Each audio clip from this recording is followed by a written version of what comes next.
It's that time of year again. Time for the playoffs. It's a time of year where we find out which teams are here to win and which teams are waiting on their knockout blow.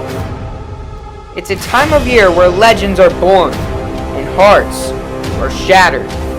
From this point on, you either live to see another day or you head home, some to never play on a football field again. From this point on, it's win or go home.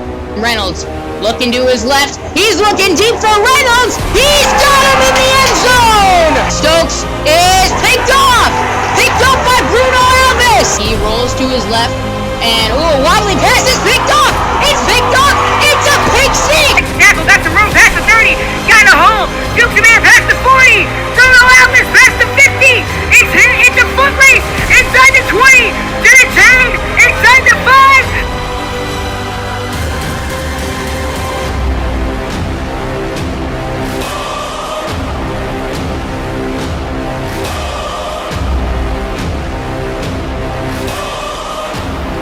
First down here, they give to Williams, he's got a first down, and much more to the 20, 15, 10, end zone! On the run, looking down the field, he's got Ashton Reynolds inside the 10! Touchdown! Touchdown, Creekside! It's time for the playoffs, and it's time for Creekside Game Day. Hello everybody, the playoffs are here and it is playoff weather. Out here at the castle, the Knights got a 5.5-hour drive ahead of them as they get ready to take on the 5-seed Navarre. This is a really good matchup, so I'm going to break that down for you later on. We got head coach Sean McIntyre talking about the Knights' past playoff history, as well as this week's matchup. All this and more coming up, but let's start things off with my matchup breakdown. Navarre is very similar to Creekside in many ways, and they got a good offense that's been solid throughout the season. Their defense has had their ups and downs, though. Now, they're coming off of a loss to 9-1 Niceville, where Niceville took an early lead over Navarre and extended it throughout the second half. That's a model I think Creekside should look to replicate this week. I think the key for Creekside against this Navarre team is jumping out to an early lead and controlling the first half of play. Creekside has been a very good second-half team this year, and the playoffs are a pressure-packed time. I think if the Knights can score a touchdown early, that'll be huge for them setting the tone and getting the crowd out of it on the road. This is something that allowed the Knights to put up 47 against a PV team that only allowed 30 points twice previously, and you'd love to see them get the run game going like they did last week. And the Knights' run game, it's been solid this year. They've been great in a lot of games and struggled in others. This game, I'd expect Nicky Williams and those running backs to get going. Navarre's had their struggles against the run, and if Creekside can get that going, that will really open up their offense. Last week against Ponte Vedra, Nicky Williams totaled 164 yards and 2 touchdowns on just 21 carries. If he can even come remotely close to that performance, that'll be a huge jump start for the Knights in this matchup. Defensively for Navarre, I think they are going to look to get pressure on the quarterback early, as well as just trying to make Creekside one-dimensional on offense early on. Try and shut down the runner pass as much as you can. Make Creekside one-dimensional and try and, get them off the field. Give your offense some leeway to score early. Try to build up an early lead. Listen, they're not going to be able to limit this Creekside offense throughout the game, and that's something that's huge for the Knights. Something they've lacked in past years, especially in the playoffs, is just a consistently high-scoring, high-powered offense. They've never had a group that's put up the amount of points that these guys do.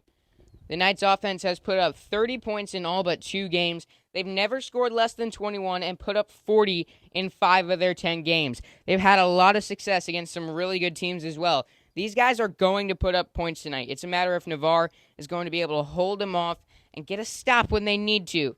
This Raider offense is going to need to be clutch, and they'll need to score early and often if they want to win tonight's ballgame. A few Navarre players to watch in this one are running back Eddie Love Jr., wide receiver Jaden Reese, and defensive end Keone Moso, as well as, if he plays, linebacker Xavier Hamilton.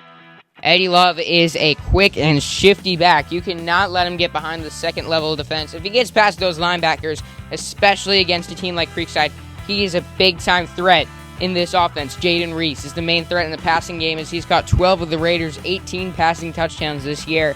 Standing at 6'0", 175, he's got the size and the athletic ability on the outside. Whether you see it on the stat sheet or not, he'll have a big impact on tonight's game. On defense, Keone Moso is the top pass rusher on this Raider team with 4.5 sacks and 4 tackles for loss. He's a force on the defensive line. The 1-2 punch up front is him, and if he's healthy, big-time D1 prospect Xavier Hamilton. Navarre has been without their star linebacker these past few games. It'd be absolutely huge for them to have him back on the field. Offered by the likes of Georgia, Notre Dame, LSU, and Florida State, he brings an elite presence to this defense. Creekside historically hasn't had much success in the playoffs, just 1-6 in their postseason history. Their only win coming in 2011 against Bishop Kenny, led by now NFL quarterback John Wolford. That was a really impressive win, but other than that, they've never come within 14 points. In this next segment, I sit down with head coach Sean McIntyre to see how the Knights plan to turn it around this go-round. So I wanted to start off with talking about the past playoff history of you guys. You got 2020, just in your tenure, 2020 against Buchholz, 2021 in Apopka, both big losses on the road. What's it going to take to, get a different result this time around? In both of those games, they were not great draws for us, to be honest. We knew we were going to have to play extremely well, make zero mistakes to have a chance at the end. And this year we feel like Navarre is a very worthy opponent, but we have been very close to each other in the rankings all year. They are 8-2. Their combined record of the two teams they've lost to are 19-1. We're 8-2. The two teams we've lost to are 18-2. So we feel like it's just a very even matchup. And if we play well, we're gonna have a chance at the end of the game, and that's what we want. They're more than worthy. They do a great job. Their coaching staff, Coach Walls, their kids are going to be ready to play. They have some talented players, so we're going to have to show up and play for sure. But, we feel like the matchup is pretty equal. You're no stranger to long drives. Last year, Childs, you got Buchholz, Apopka. Those are both trips. This time, it's even longer, 5.5 hours over Navarre, which is really crazy. You're the 4 seed. Come on. But how do you keep your guys, get them ready to go after such a long road trip? Come kickoff, how do you get them all set, ready to play football? Yeah, I think we have a really good plan. Obviously, it's we've had that trip to Childs, and we went to Georgia this year, and charter buses. So our kids are pretty accustomed to that. Our kids are accustomed to playing in big environments, which is calming for a coach. But this is obviously kind of a 2.5 hour trip. And so 2.5 hours is about what we're accustomed to at times. So we are going to break that up and do a stop in Tallahassee. We've actually set it up at Florida State, and weather permitting, we're going to do a walkthrough at Florida State with our kids and kind of get them out of the bus for a good little while there, have some lunch, and kind of break the trip up for them. So it's not 5.5 hours straight. Get us refocused on football. Our kids enjoy each other's company, but they know what's appropriate on game day and be ready to play, and they know how to get themselves ready to play.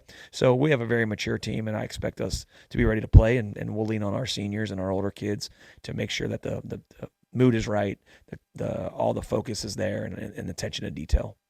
And playing in a postseason game is obviously, a different monster. And then there's a lot more that goes through a player's head. It's big momentum game, I feel like, in the playoffs. And going into an environment at Navarre, that's a pretty tough environment to play in. What's the key to coming out on top in a game like that? Yeah, we just want to be the best version of us. I know that's coach speak. I know I say it all the time, but that is our message to our kids right now at the end of the year. You want to be playing your best football. We definitely did that last Friday night. That was one of our most complete games in all 3 phases that we've had. And just trying to build on that momentum. Last week we had a tremendous week of preparation. This week has been good so far. Hoping the weather holds up for us to get a good practice in tomorrow morning.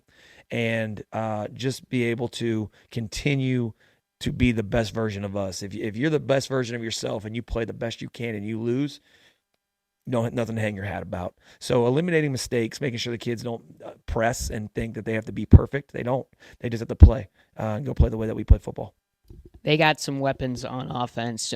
Eddie Love Jr., their running back, quick, shifty guy who can break away for big gains. 12 receiving touchdowns this year for Jaden Reese. How do you keep those two contained and as well as the rest of the offense as well? That's a tough matchup for your defense. No, for sure. They're tremendous on offense. Their offensive line comes off of football. They're big. They're physical. the things that you don't want to see in an offensive line. They're all of those things. And so we've got to be able to get off the football and match their physicality at the line of scrimmage and not let them reestablish a new line of scrimmage. Our linebackers have to see their keys and fit to where they got to be to make sure that number 0 doesn't get to where he's got to be. He's a very good running back. He's very shifty. He's very explosive, and he runs behind his pads.